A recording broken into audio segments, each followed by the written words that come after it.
came back from Bulgaria, blown away by our biggest story that we'd ever done, feeling like we were 60 Minutes or something.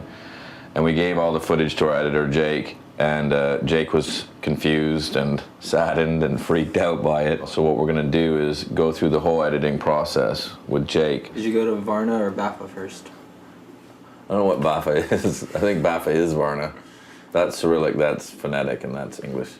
So we should start there.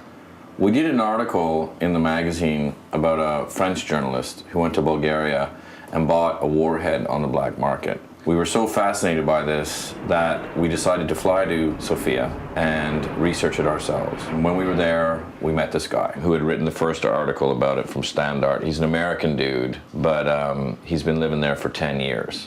Every big arms scandal that happened in the world had a Bulgarian connection. Sure. They'd find some box which said, these bullets were made in Bulgaria. He's the guy who helped us find this Ivanov. It's not his right name. It's like Ivanov is like Smith. You know, it's like you don't want anyone to know, like me, Smith, Ivanov. I first heard about Mr. Ivanov in 2001, a couple months after September 11. He is a former military intelligence colonel. He went into private business finding construction workers for the building industry in Saudi Arabia. The bin Laden family is one of the most powerful in Saudi Arabia, and if you're going to do construction work in Saudi Arabia, you're going to work with them one way or the other. We're interviewing this dude who sold a warhead on the black market.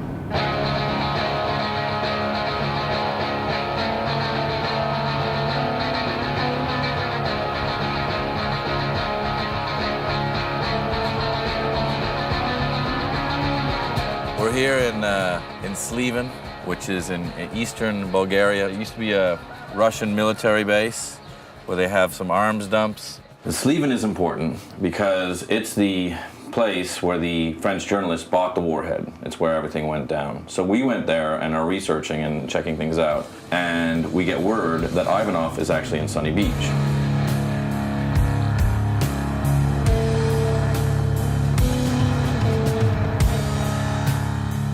We just got to Sunny Beach. We've been driving for 6 hours. We're on the Black Sea. Apparently Ivanov is here doing a construction project for retirees. To him, there's no difference between making Beverly Hills condos on the Black Sea and selling warheads because it's all just capitalism. So it's just buying and selling. Out in the open doing like normal business now. Yeah, definitely. Why would he even talk to you? He's got his own stuff going now. He's kind of...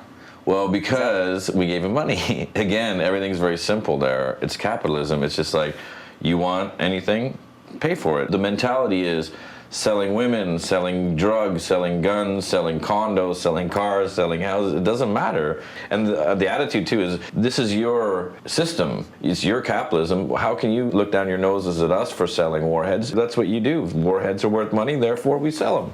So what's better, capitalism or communism? It's difficult to say. For one is better before, for other is better now. Now is more freedom. Freedom to choice. I prefer now. Our idea is to make here something like Beverly Hills. This is my main job at the moment. And would you say this is the largest investment of foreign capital in Bulgaria right now? Yes.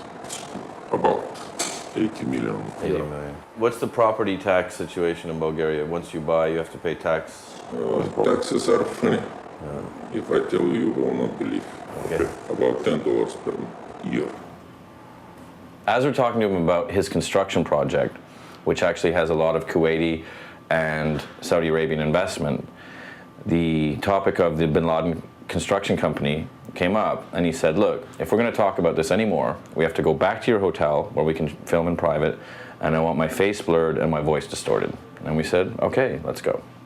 My friends Pakistani start to tell me, come in Pakistan to see us, to see our office. They are very friendly. And one day they made meeting, and they told me that Bin Laden will speak there. After 1 or 2 days, I have live meeting with this person, maximum for 2-3 minutes. Not the daddy Bin Laden, Osama Bin Laden. Osama, 3 minutes. And what did he want? He only shake the hands, say salam alaikum, alaikum salam.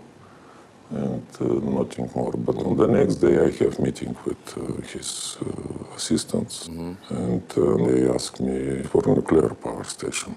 So what they asked him for was to set up a waste management company that would get the contract to deal with the radioactive waste from Kozloduy, which is the big Bulgarian nuclear power station. They asked him to get this waste management company. He's like, why? And they're like, well, we want to get waste.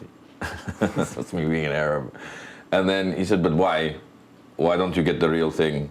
And they're like, real thing? And that's how the French guy found out that real thing, meaning the warhead. These French journalists, they want to show that in Bulgaria everything they can buy and everything they can. So they told me, please find. And I promise, it's easy for me to promise. This shell I show to them, and they bring one military specialist. He gave me 100 questions, but I gave total answers. So they brought in Fyodor Pachenko, who was the ex-vice director of the Soviet atomic program, to verify that it was real. And finally, he told that this is credible. When you actually see the footage of the detonator, you're like, they don't need to get shitty radioactive waste. They can buy a plutonium detonator on the black market. So that's when you're like, holy shit, holy shit, holy shit. So why is it called a dirty bomb because it's made with waste? Yes. Okay.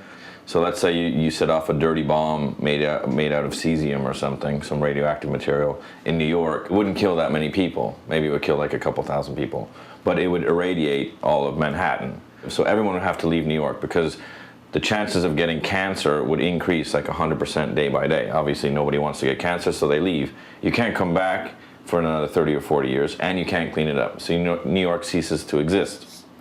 It's done, which would kill America, right? So where's the bomb? The device remained 1 year in the house of my mother here, and he put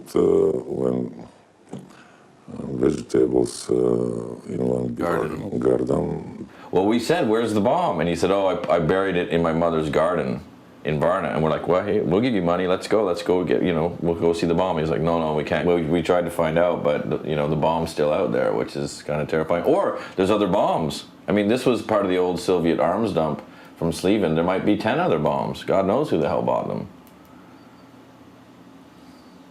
Wow. Yeah. So if you can go buy one of these things on the black market, that's it. Which you guys just went and found. Yeah, we found the dude who sold it. Then that's it. That's the end of time, man. Because, it could be Osama bin Laden. It could be some white supremacist dude from Arkansas. It could be some guy who hates your football team, whatever it is. I know. Why don't we know this? Why aren't we being told this?